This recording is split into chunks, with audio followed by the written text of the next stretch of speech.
Hello and welcome to my channel, Mary Bourne ND, Gardening with Granny. Today I want to talk with you about a concern I have. Now, I watch, maybe like you, if you're a gardener, watch lots of YouTube people.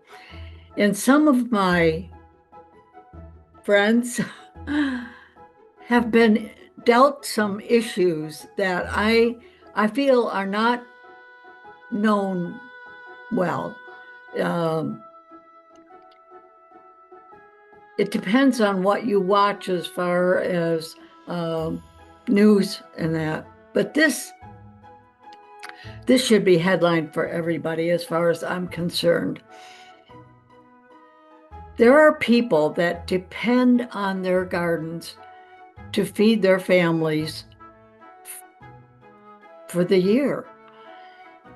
Now, that isn't my case. I love eating fresh food, and maybe you're in that category as well.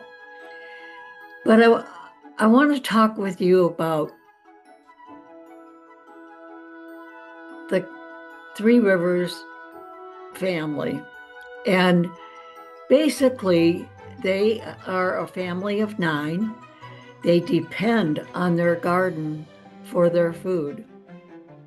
And Jessica recently had an issue that she's dealing with that's going to cause her to rip out her entire garden, which must be heartbreaking.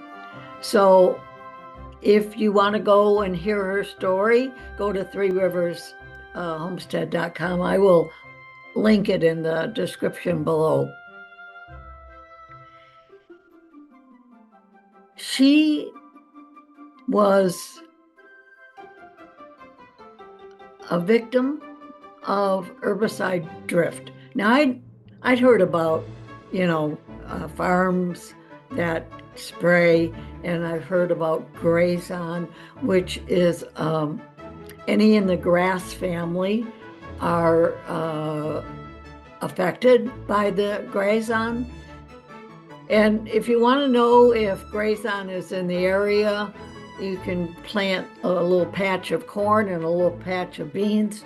And if the corn is affected, then it's generally Grazon that's being sprayed in the area. There are herbicides that are readily available. I will show you a link. Hopefully, I'll be able to get that on the camera.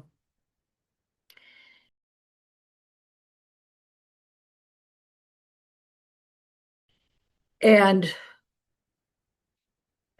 you don't know. There's no indication on the bottle. There's very little,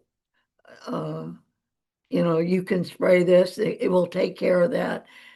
And there's no warning that says, do not spray.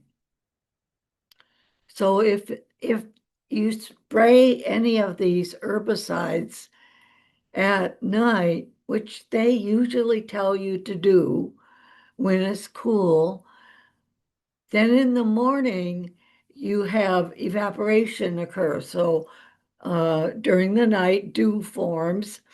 And in this dew, as it rises up in the heat of the day, creates a vapor. And that's vapor drift. Now, that doesn't come from spraying locally. That can go like 200 feet or more, depending on the type of day that you're having. And I am including lots of information on the damage that vapor drift can do. If you grow tomatoes, you will see a lot of the plants, you'll see these little dots, and you might think it's some kind of pest.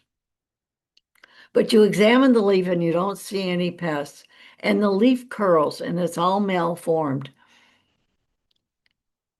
That can happen overnight. So you go out and your tomatoes and cucumbers and squash look fabulous. And then the next day you go out and they're all misshapen and that's you've been a victim of this herbicide vapor.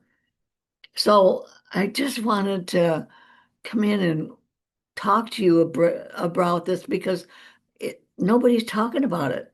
And I need you to share the information. So if you belong to a garden club, um, there are links that you can go and complain that you had damage. But so far, it's it's only the small farmer and those who are trying to grow organically.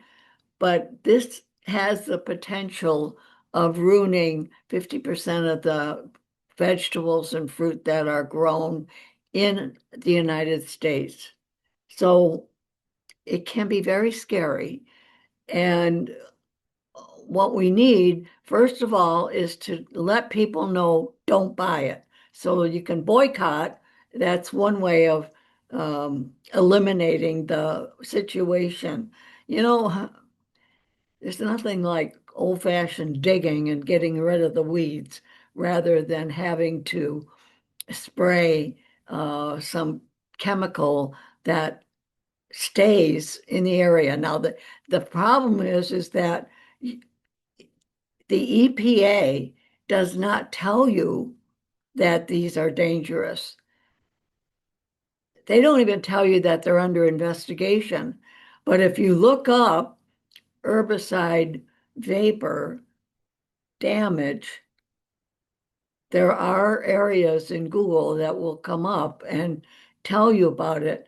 You, depending on your state, you have the ability to fill out a complaint form. It's not going to get you anywhere, unfortunately. I've learned about people who have had thousands of dollars worth of vegetables and food destroyed, and they have no recourse. So it's a very sad situation. And the reason it's so sad is because people are not informed. So I'm asking you to check it out, inform other people. If you, like I said, belong to a garden club, it doesn't matter if you're eating the food. If you're growing flowers, it's the same thing. You can damage those flowers and cause wilt and shrinkage. The flower will not be as lush as you expect it to be, and you'll think it's your fault. And that's another concern I have is that, we take on the responsibility that we didn't water properly or which can be the problem. But if you've done all the things, you've done some fertilizing, you've done all the proper procedures to take care of your plants, and this happens, it can be heartbreaking. So I would like you to look into Jessica at Three Rivers Homestead has her whole story of how, and it's ongoing right now. She's in Ohio. I've had people in Idaho. Um, you may know Ruth Ann Zimmerman. She had the same thing where half of her crop was ruined by the herbicide drift. Now, herbicide vapor and herbicide drift are two different things. So, drift comes from when the wind or the air takes it across your area from one place where it was sprayed to across, and that can go a long time. I mean, there's research on it that how far it can um, drift to, but this vapor can come up and it can stay in the air. And when the timing is right, it can drop it someplace else. So I feel that the vapor is worse than the drift. So you live next to a cornfield or soybean, you know you're going to get some drift. I mean, you can build a 10-foot fence and you can cover it with whatever you want. It's not going to matter because if you have drift, it may matter, but if you have vapor, it doesn't matter. You can have a greenhouse and protect your plants the best you can. The best you can do is don't buy the stuff and spread the word that others shouldn't buy the stuff. And I will put a picture of what I'm talking about at the end of this video. Now, at the very end of this video, I want to end on an upbeat tone. And so I have created a little garden walk around my vertical gardens just to show you what's growing in my green stalks. So thank you for being here. Thank you for watching. Thank you for liking. I appreciate you so much. So remember to spread the word about herbicide vapor.